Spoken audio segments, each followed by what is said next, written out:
बहुत अधिक ज़रूरी है। थर्ड, इसके अलावा हम बात कर लेते हैं सबसे इम्पोर्टेंट चीज़ जो यूजीसी है उसकी गाइडलाइन के अनुसार। ये देखिए यहाँ पर आप स्पष्ट रूप से देख सकते हैं 60% है वो स्किल डेवलपमेंट पे जोर दिया गया है इसके अंदर।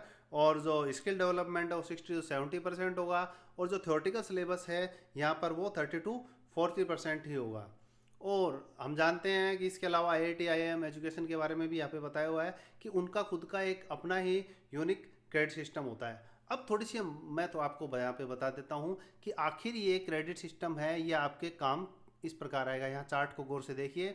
इस चार्ट्स के अंदर यहाँ पर अगर आप गौर से देख रहे हैं, यहाँ लिखा हुआ है प्री स्कूल्स, यानी 3 साल। 3 साल के अंदर आप यहाँ देख सकते हैं जो नेशनल क्रेडिट फ्रेमवर्क है यहाँ पर 0.1 into 3, यानी कि इसका जो है 1 साल का कितना हो गया 0.1, और साल कितने हो गए 0.3। क्रेडिट अर्न पर ईयर, यानी 1 साल में क्रेडिट कितना होगा, तो यहाँ पर बताया गया है कि 1 साल के अंदर जो क्रेडिट होगा वो 27 का अर्न होगा। और चूंकि 3 साल में है तो 3 से मल्टीप्लाई किया तो हो गया 81। तो क्रेडिट स्कोर कितने हो गया। अब क्रेडिट स्कोर लिखा हुआ है 8.1। अब दिमाग में ये आ रहा है कि 8.1 ये किस प्रकार है, क्योंकि लेवल के अनुसार अगर आप गौर से देखेंगे शुरुआत के अंदर तो इसको किससे मल्टीप्लाई किया गया है यहाँ पर 0.1, तो 0.1 से यहाँ पर मल्टीप्लाई हुआ तो ये 8.1 हो गया। धीरे धीरे आप ग्रेजुएशन के अंदर या पढ़ाई के अंदर आगे बढ़ते हैं उस प्रकार से देखिए यहाँ ऊपर लिखा हुआ है क्लास 1, क्लास 2, क्लास 3, क्लास 4 और क्लास 5, इनके लेवल दिए हुए सामने देखिए 0.2, 0.4, 0.6, 0.8, 1.0। और हर साल जो क्रेडिट स्कोर इनके सामने दिया गया देखिए 27, 27, 33, 33, 33। और इसके बाद यहाँ पर क्रेडिट स्कोर कितना अर्न किया वो भी सामने यहाँ पर दिया हुआ है 5.4, 10.8, 19.8, 26.4, 33। ये है पाँचवीं क्लास तक स्टूडेंट्स है वो इतना क्रेडिट स्कोर है वो अर्न कर लेगा। इसके बाद जो अपनी नई शिक्षा नीति है उसके आधार पर आगे के जो 3 साल की यहाँ पर बात की गई है, छठी, सातवीं, आठवीं 3 कक्षाओं की बात की गई है, ये दूसरा लेवल है। देखिए यहाँ लिखा हुआ है NSQF लेवल सेकेंड STT। अब यहाँ पर आप लेवल देख लीजिए, कक्षा छठी, सातवीं, आठवीं का 1.33, 1.67 और 2.0, और इनके क्रेडिट स्कोर कितने हैं 40, 40, 40। और यहाँ पर कितना अर्न किया गया 53, 67, 80। तो अगर आपके दिमाग के अंदर केवल यही है कि ये क्रेडिट स्कोर केवल 9th और 10th से ही लागू हो रहा है, तो आप इस गलतफहमी को निकाल दीजिए।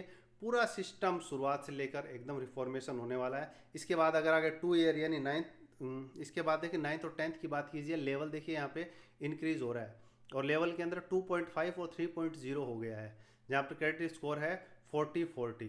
तो इनको मल्टीप्लाई किया तो 140 और 160 आ रहा है। इसके बाद देखिए 2 ईयर 11th और 12th, और जैसा कि मैं आपको बता रहा हूँ 11th और 12th के अंदर काफ़ी लिखा हुआ है, और लेवल भी देखिए बढ़ गया है 3.5, 4.0। क्रेडिट स्कोर तो 40, 40 है, लेकिन सामने मल्टीप्लाई करने पर भी 140, 160 आ रहा है।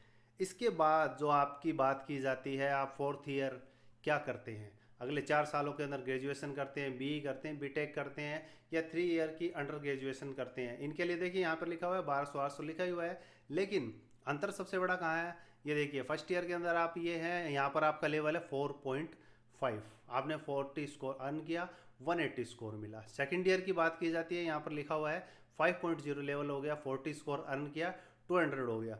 इसके ऊपर आते हैं थर्ड ईयर के अंदर 5.5 लेवल हो गया, 40 स्कोर है ये क्रेडिट का पर ईयर, आपका 220 हो गया। इससे ऊपर आते हैं फोर्थ के अंदर 6.0 हो गया, 40 हो गया, 240 हो गया, यानी यहाँ पर आपने अंडर ग्रेजुएशन की डिग्री कंप्लीट कर ली है। इसके बाद देखिए पोस्ट ग्रेजुएशन की यहाँ पर बात कीजिए, पोस्ट ग्रेजुएशन का फर्स्ट ईयर है या सेकेंड ईयर है, देखिए यहाँ पर लेवल कितना हो गया 6.5। 1 साल में आपने अर्न किया स्कोर 40 हो गया 260, और सेकेंड ईयर में 7.0 हो गया, 40 स्कोर अर्न किया 280 हो गया। अगर आप PhD करते हैं सबसे हाईएस्ट लेवल है जिसमें 8.0 है, तो यहाँ पर आपको 320 पॉइंट मिलते हैं। अब दिमाग के अंदर ये प्रश्न आ रहा होगा कि सर अगर ये क्रेडिट स्कोर तो मिल रहे हैं परंतु इससे फ़ायदा क्या हो रहा है।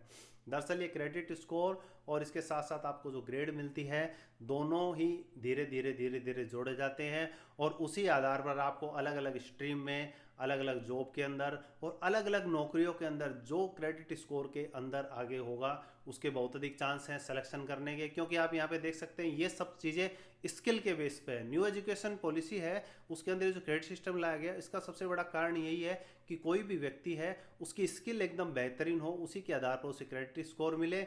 और कई आगे मैं आपको कुछ स्लाइडें दिखा रहा हूँ जिसके अंदर आप देख सकते हैं अलग अलग लेवल के लिए ये अलग अलग ग्रेजुएशन लेवल पे डिसाइड है। वीडियो अगर आपको अच्छा लगे तो लाइक, कमेंट्स और सब्सक्राइब ज़रूर करें। Thank you.